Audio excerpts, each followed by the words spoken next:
Welcome back to the Murders to Music podcast. My name is Aaron. I'm your host, and thank you so much for coming back for another week. So we got a great show for you this week, but before we jump into that, you guys, this podcast is growing all the time, and I love getting the emails, I love getting the comments and the reviews, but if you can do your part, if you haven't done it yet, scroll to the bottom of my main page on Apple Podcasts, leave a review, whatever you think it's worth, 1 star, 5 stars. Leave a comment, leave a review, just help the algorithms, do whatever they do, and let's boost us all the way to the top so we can continue growth across this huge world we live in. And right now we have people listening from 8 different countries, about 75 to 80 downloads a week. Let's get that number up well over 100. So here's what we've got for you this week. I want to talk a little bit about something I've mentioned in a couple of my podcasts where I'm talking about the interview. I'm talking about the interview where I cognitively recognized and acknowledged the fact that I had some injury from my job and that PTSD was not a wild claim by people looking for excuses to get out or people looking to jump on the sympathy bandwagon and all the negative things and all the connotations that I had with PTSD. I'm going to walk you through that interview. I'm going to walk you through what changed, what happened, and how some of these things affected my life. And ultimately, how I got on the other side of that mountain that I was staring up. Before we get there, I want to talk a little bit about a slow fade. There's a song by Casting Crowns, a Christian band, called The Slow Fade.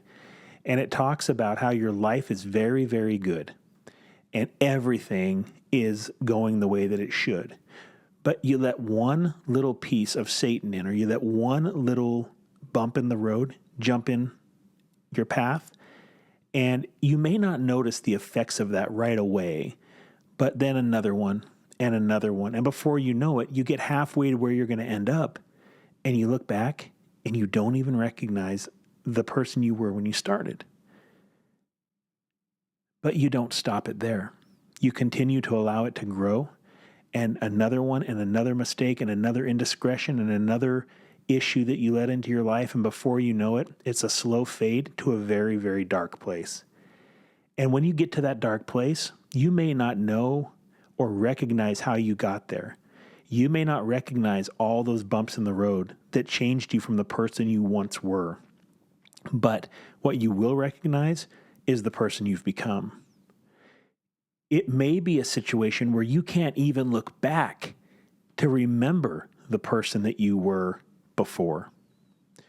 That was my experience. And from all the people that I've talked to, and I'm going to start doing some more interviews on this show, and I'm talking to those people now and doing some recordings. But as I do, I find that it's very common that we allow things into our world, little pieces of things into our world, and before you know it, it's changed the person that we look at in the mirror.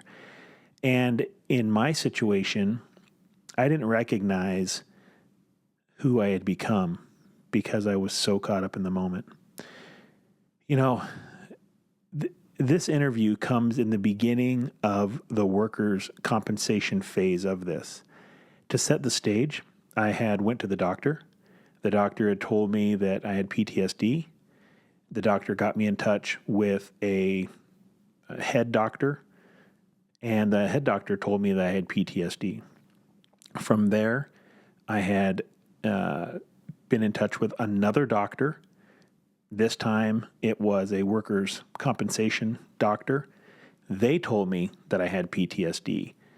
At the end of the day, I ended up getting diagnosed 7 different times with PTSD from different doctors.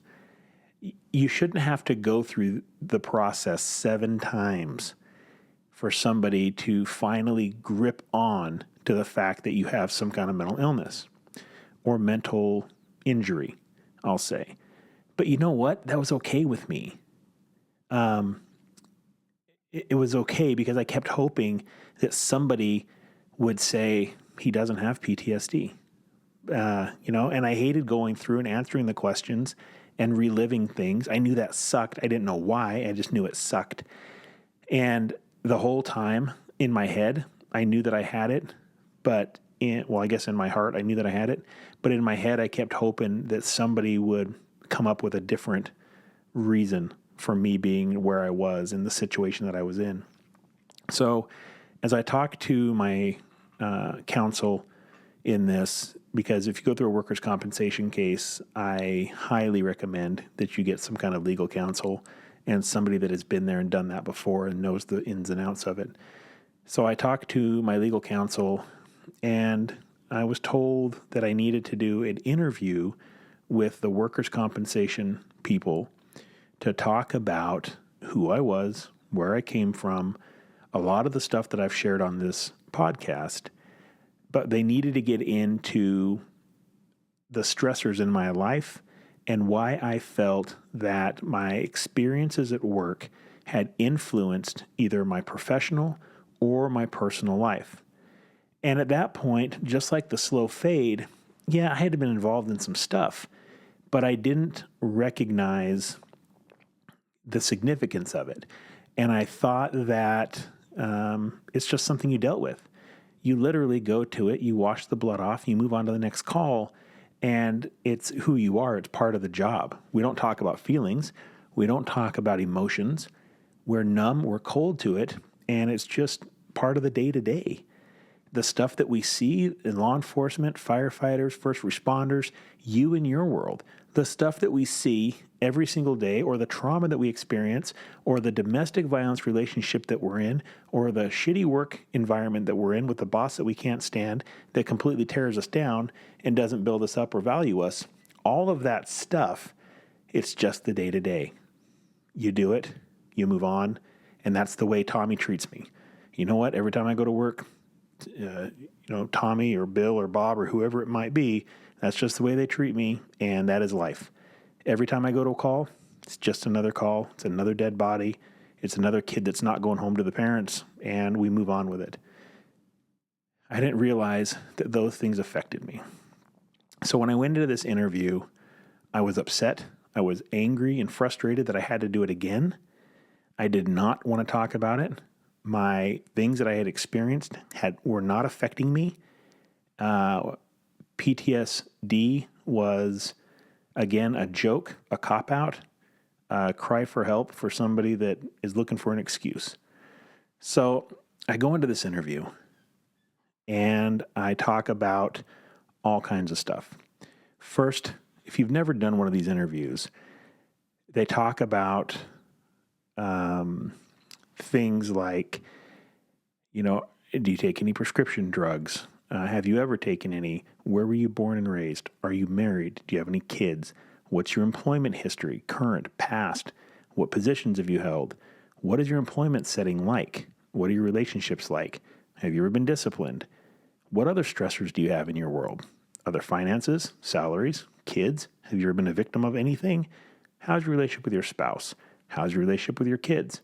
Any recent death in the family? Is there health problems in the family? Is there any mental health treatment in the family? All of these things to the person who's sitting there, unbeknownst to him, having some kind of mental illness or mental injury. I keep saying illness, I mean injury.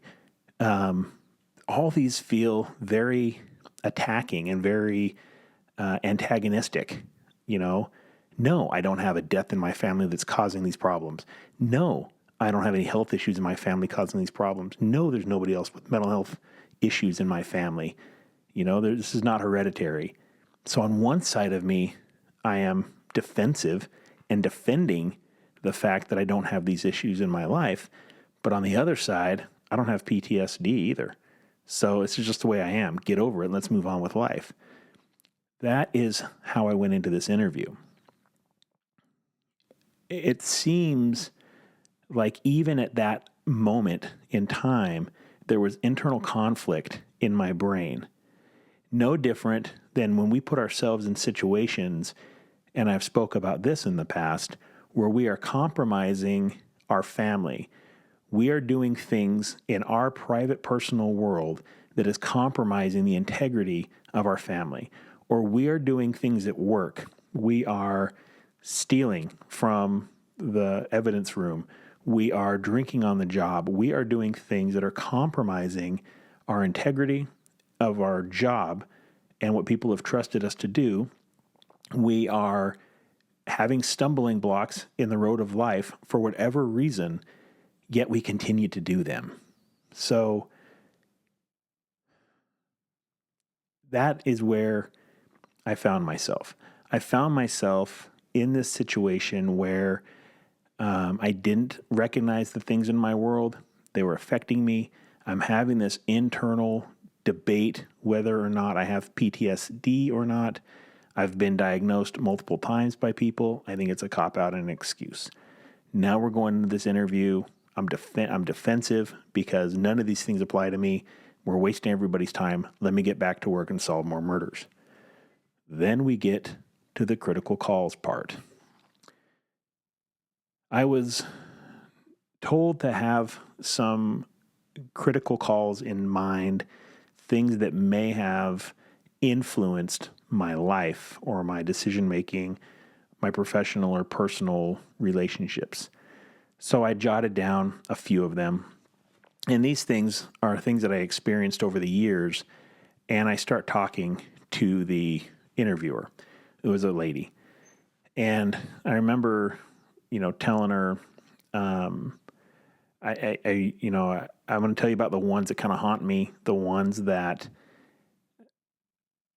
are things that either come up or keep coming up, or, maybe I didn't know what intrusive thoughts were at the time, but things that, if I smell something, then it affects me for a couple of days, but that's just the way life is. So we started down this list. The first thing that I spoke about, and I'll tell you a little bit about each of these. The first thing that I spoke about was John Watson's murder, which was the podcast subject 2 weeks ago. If you haven't heard it, please go back and listen to it. It's called The Moose, the Mentor, and the Morning. And John Watson, in short, was my mentor throughout my teen years through the police department. I met him at 8 years old when I went to the police department on a ride-along, and he checked out books for me. He finally supported me in getting hired at my police department in Alaska. He was my field training officer, and ultimately, he had to work a shift of mine on Christmas night. And on that shift in 2002, 2003, I can't remember which year it was right now, as he worked that shift, he went on a call, and when he went on that call, he got into a fight, and the suspect took his gun from him. Suspect took John's gun and shot John once between the shoulder blades, and the second shot was in the back of the head. John was murdered on Christmas night, working my shift, because I wanted to go on vacation, and he was not going to go home to his family, his wife, or his kids. John was an 18-year veteran of my police department. He had 18 months left before retirement. I had been around him almost from the first day of his career to the last. And I held on to that guilt for a long, long time. As you know, I was able to overcome that and realize that this was God's plan and not mine for me to be there that night. God had me where he wanted me, and God had John where he needed John to be that night. We don't know why these things happen, but they do. But that didn't take away the guilt and the pain that I held on to and that I expressed during this interview. Because you have to recognize that I didn't get over, and I put that in air quotes, the emotional baggage of this call until a couple months ago. So at the time that I had this interview, very early on, within 2 months of me being pulled out of work, this was still raw. I explained how I felt guilt for John working my shift. John was forced to work my shift, and he was supposed to have the night off to spend it with his family on his wife's birthday and on Christmas. I was supposed to be at that call. I was more physically fit, more tactical, and things would have been different had I been there. I could have stopped this. I was selfish for going on vacation. I was greedy for forcing him to have the day off so I could have my time. And this is clearly my fault that this occurred. All of that is the weight that started my career within the first year and a half of my career. My mentor was murdered as a result of my actions. That is how I felt. But you move on. You plan your funeral within the first year of your career. You plan who your pallbearers are going to be. You plan the music. You plan the statements, the Bible verses. And then you update that for the next 20 years of your career as people come and go from your life, because that's normal. That's just what you do. So I work that, and I tell the lady about this, and I'm like, well, the next one I'll talk about is a suspicious circumstance call that I got dispatched to one day.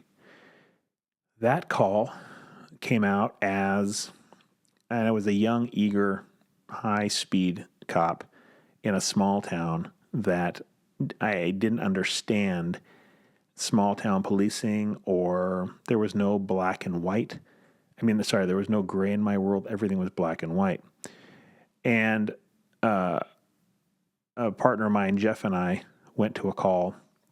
It was summertime, about 90 degrees outside, and we got dispatched to the report of, hey, we haven't heard from Johnny in his apartment in a few days, and it's starting to smell funny. So understanding that we might be walking into a death scene, maybe a homicide, maybe natural, who knows, I get to the call. I'm the first one there, and walk around, and on the back window, the front door is locked. Can't see anything through the front window. The back window at the rear is covered with flies. The smell of decomposition is overwhelming.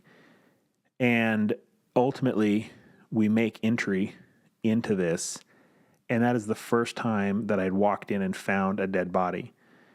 And this dead body was in a deep stage of decomp, and ultimately we had to move that body. And I won't go into too many details, but as a body goes through decomp in a very hot room, body turns to liquid and then things dry.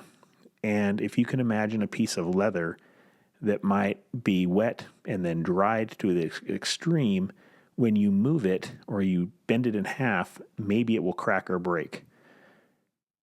I had a very horrible experience that day, and as a result, it affected the way that I responded to situations.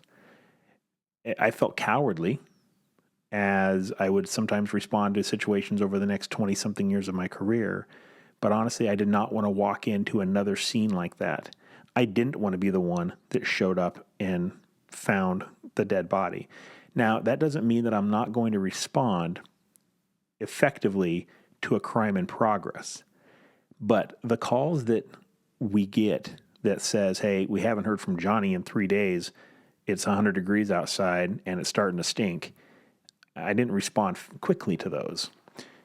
So while it wasn't necessarily, I guess it was the dead body and the stage that it was in that affected me, but what affected me psychologically more was the fact I had a fear factor. I had anxiety. Anxiety, the root of anxiety is fear. And I had an anxiety over responding quickly to these types of calls. And while it's not much, I felt like a little bit of a coward for not being the first one there, for not being, the first person on these scenes. I would slow roll to them, hoping to God that somebody else would get there before me. In itself is not that big of a deal, but it's one little bump in the slow fade when you start calling yourself a coward for these situations. The next call that I spoke about is I responded to a domestic violence. I was working in Alaska. The call came in that there was a domestic violence fight, that the male suspect had soaked the house in gasoline and was going to set the house on fire. I responded to this call alone because there was nobody else around. When I got to the call, got out of my car. As I pulled up to the front of the trailer, I could see the guy standing in front of me. I could see a gas can. I could see the trail of gas coming out of the house. I knew that at least his wife was in the house, that she'd been beat up and was injured. And as I pull up, he's standing in front of me, and he has a cigarette lighter. And I believe he had a cigarette in his hand, cigarette lighter, and he was basically threatening to torch this house. So I got out of my car. I was a canine officer. I had my dog in the car. He was a resource for me. And I started challenging this guy. And by challenging him, I mean I pulled my gun out. I'm threatening to use deadly force. I am yelling at him. He's threatening to light this gasoline on fire. I know that if he does, the house is going to go up in flames and his wife is going to burn. And at that point, I should have used deadly force. I should have ended this situation. I didn't. I talked him down. I challenged him and talked him down. Ultimately, we got into a fight, and he was arrested without being killed. So at the end of the day, he gets to live another day, but I again hesitate. I didn't take that action. I replayed that in my head many, many times, and I could have sent the dog on him, distracted him with the dog, let the dog get on a bite, and let the dog chew him to pieces while I went inside and rescued the family, or send the dog on him, get the lighter out of his hands, get him handcuffed, put him away, put the dog away, and then go in and make entry into the house to deal with the family.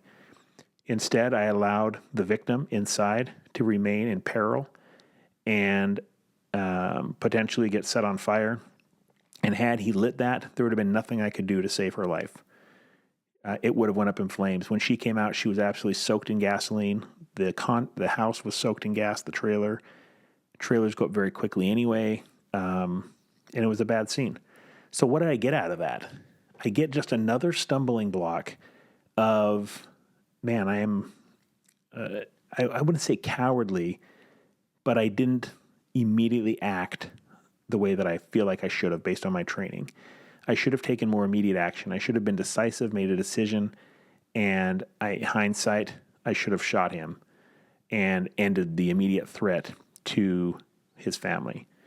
In law enforcement, we have a hierarchy of life: hostages, innocents, police, and suspects.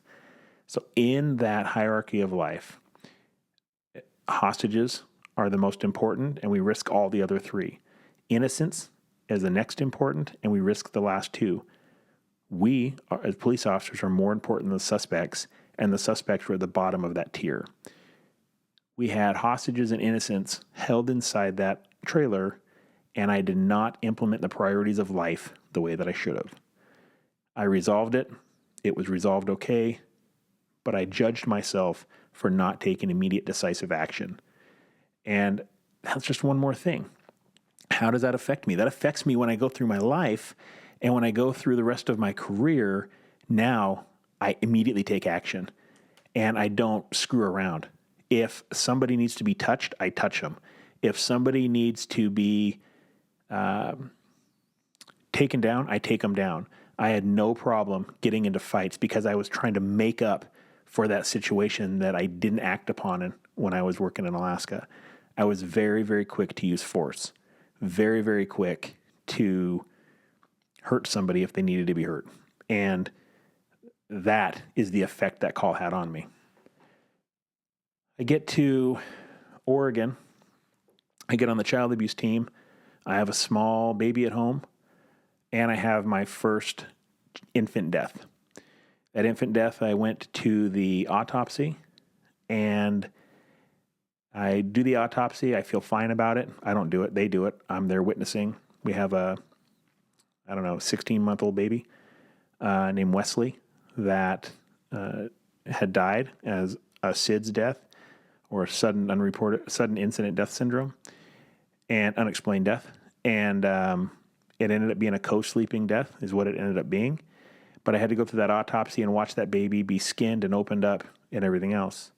It didn't affect me. It didn't bother me. I was numb and cold to it. But it did. Because now every time I see my kid, I pictured Wesley in the autopsy suite. Every child abuse case that I moved on past that, I reflected back to my own kids. And I would say that it didn't affect me. I would say it doesn't bother me. I get through it. It's not a big deal. But my wife knew different. My people around me knew that it affected me and that I carried that baggage, but I couldn't see it myself. It was, again, just a slow fade towards what ultimately was going to be the end of my career. I had a young lady come in I'm hoping that I can get this young lady onto the show.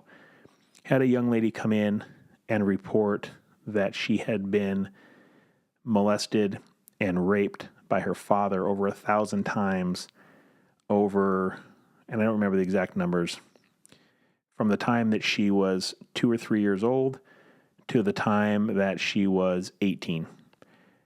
Her father took her on as his girlfriend, and she had held on to this and delayed report, and there was a reason why she came in to report, and I took that call. Not much shocked my conscience, except this story. And I knew this one affected me. Dad ultimately got her pregnant, went through the abortion process with her.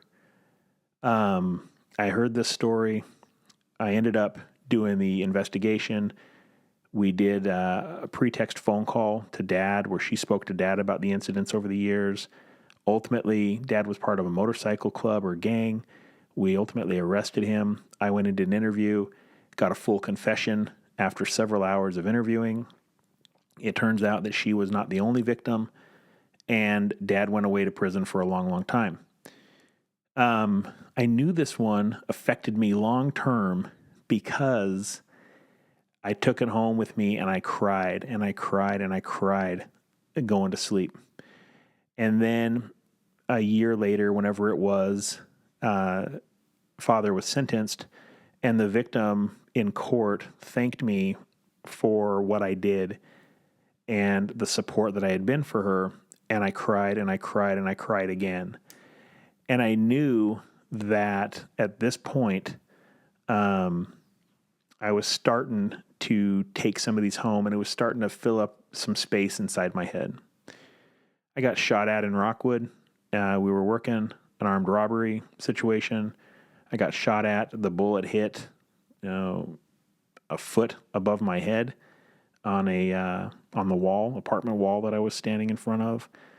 Again, doesn't affect me. It's just another day. You just move on. But somewhere inside, you realize that you're not invincible and that your one partner's already died, and what's going to save you from dying. I spoke about a fight that I got in, arresting a guy on a warrant. My partner and I, Adam and I, arrested a guy. During the arrest, he starts grabbing my gun. We're on the ground, and I'm yelling, he's grabbing my gun, he's grabbing my gun. He's trying to get out of the holster. There's only one reason he's trying to get that gun out of my holster, and that's so he can kill me like John Watson was murdered. And I'll be damned if I'm going to get killed like John did. I couldn't get to my gun to kill him. I couldn't get to my backup gun to kill him. I couldn't get to my knife to cut his throat. We were locked up too tight, and my number one goal was to keep my gun in my holster. I remember that we put out on the radio that he's going for my gun. One of my sergeants showed up, and we ended the fight, and the suspect got taken into custody alive. Again, didn't affect me. It's just another day, but somewhere inside it's taken up space. It's filling up that box. By this time in the interview with this lady for workers' comp, I'm on the cusp of, I'm emotional. And I'm starting to realize that all of these little tiny pieces, all these little things, and I've only spoke about a couple of them out of a 21-year career. These little things are starting to add up, and it affects the way that I am with my friends. It affects the way that I am with my family. It affects the way that I respond to calls. It affects the way that I think I'm a coward. It affects the way that I treat people when it's ready to go physical and hands-on with them. It affects the way that I look at everybody in the street when I think every dad's a pedophile, and I question everybody. It affects the way that I'm constantly looking over my shoulder for another bullet to hit the wall over my head, and the way that I respond on the street. All of these things compound, and it's a slow fade towards ultimate disaster of my career. Then the one that hit me is the 12-year-old suicide that I've also done a show on. The worst call of my career. And by the time I get there, I can't even talk in this interview because I'm bawling so much and I'm so emotional. And I realize that I'm fucked up because of what the career has done to me. And I get through that. I explain the details. I get through the Hester homicide, where if I cut my head, I smell blood and I have intrusive thoughts for days. I can't sleep.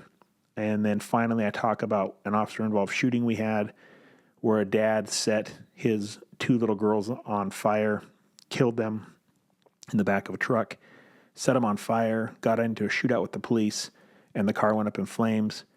The little girls were pulled out of the car, and ultimately we had to walk around them for 18 hours on this crime scene, and the little girls were my boys' ages. And every time I smell smoke, I have intrusive thoughts about those scenes. This is only a few things. I can no longer continue this interview. But it was this interview where I cognitively accepted the fact that PTS is real. And notice I didn't say PTSD. It's not a disorder. PTS is something that I can get over, you can get over, we can work through it. It may always affect us. We may always have the effects there, and the triggers might be right under the surface. But if you are willing to work on it, you can definitely improve your life. I don't know what the medical definition of a disorder is, but I can tell you that PTS is something that you can work through if you're willing to put the work in. We were able to get to this point in the interview, and I couldn't talk anymore. I believe the interviewer was crying. It was a very emotional call, and that is where I crested the mountain that I was staring up. And I realized that if I was going to move beyond this, I needed help. And that is when therapy became an encouraged word, a word that I didn't run from, I wasn't scared of, and I wasn't embarrassed. I was scared to talk about any of this stuff. The person that you're hearing now and is sitting before you, if you're watching this, and is this open, this is not the person that I was at the day that I had this interview. I didn't cry. I wasn't emotional. I just got through life. But it's because of the therapy and the way that I've been able to change my relationship, my trauma relationship with these situations. It has made me more vulnerable. It's made me open up, and it's made me hopefully be able to share these stories to help somebody else. There is nobody else in this world that has experienced every one of these calls that I've spoken about except me. That makes me unique. The weights that God has put into my backpack that I've had to carry around for years, the emotional baggage, is specific to me. One of the things that I had to consider was how come all my partners are still at work working and I'm the weak one? I am the insecure, weak, injured victim that's at home that's not strong enough to do it anymore. How come they can keep doing it? They've seen stuff. They've been involved in stuff. We all have.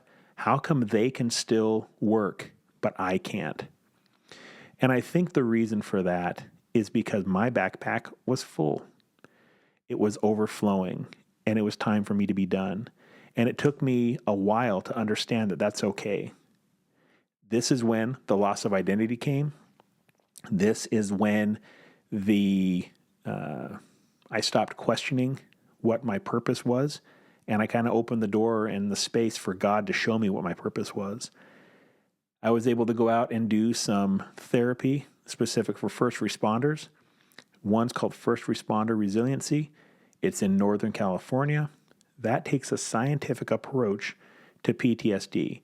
They look at the physiological symptoms of on-the-job stress and trauma, psychological, medical, and then they show you modalities and they explain it all. What is the brain doing under trauma? What nervous system are you operating out of? how do you dissolve that and work out of the other nervous system? Sympathetic versus parasympathetic. What does yoga do? We all did yoga. I'm not a yoga guy. Look at me. But I did yoga and it was freaking amazing. What is meditation? They bring the sound bowl in. At first, I think this is corny thing. And there's some guy rubbing this bowl. It's making a loud noise. We got our eyes closed. By the end of the week, I couldn't wait to do more meditation because it gives you the scientific background, not the hippity-dippity bullshit, but the science behind why these things work, why it calms you down.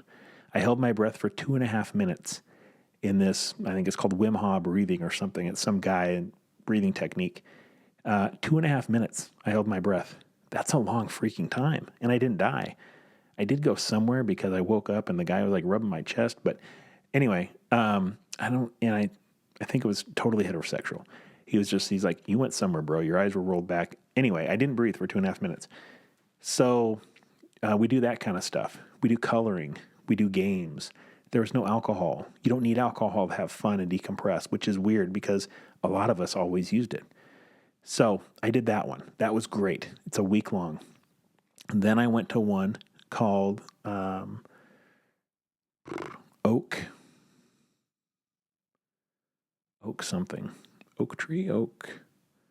Mighty Oaks. Mighty Oaks is a faith-based first responder military type of retreat where you go in and you talk about some science, but you also talk about biblical foundations, biblical principles as to why you experienced what you experienced, as our roles as protectors and military and law enforcement and fire and paramedics. God has ordained us to do these things to keep people safe. And it talks about the biblical principles behind the stuff that we are, maybe the negative side effects, our financial, our alcohol, affairs, gambling, the vices that we try to cover up and make ourselves happy again. It talks about that because it's all in the Bible. But then it turns, and it's not excuses, but it shows us the way to God through the things that we've experienced. We break up into small groups. We go out. We share very intimately. It's a very intimate week. It's a very faith-based week. And ultimately, we make lifelong cornermen or lifelong friends in that. I just reached out to mine a week ago because I've been struggling. And I'm like, guys, I need prayer. And I got immediate responses from them. So if any of you cornermen are listening to this, thank you so much. You guys helped. And those in the cornermen group, the other guy having issues right now, praying for you, brother. We love you. You can get through this. So went out and did that. And then you guys have heard about my other therapy stuff.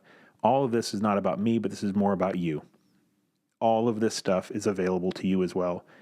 It's PTS, not PTSD. You can get through it. It's a slow fade to the person you were, to the person you've become. You can always go back the other direction. It's just as slow, but you can reveal the person that you used to be. Within 1 year of me being out of law enforcement, and within 1 year of this interview, I took a year off to get my head straight. I was on medical leave, and all of a sudden I started to decompress. I no longer had my back against a wall. I no longer carried a gun. I no longer thought the world was out to get me. I started talking to strangers and buying strangers a beer and just chitting and chatting with them.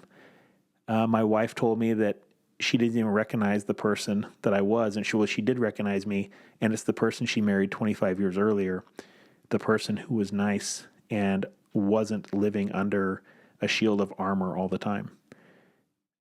My friends told me my smile was the first time they've ever seen a genuine smile.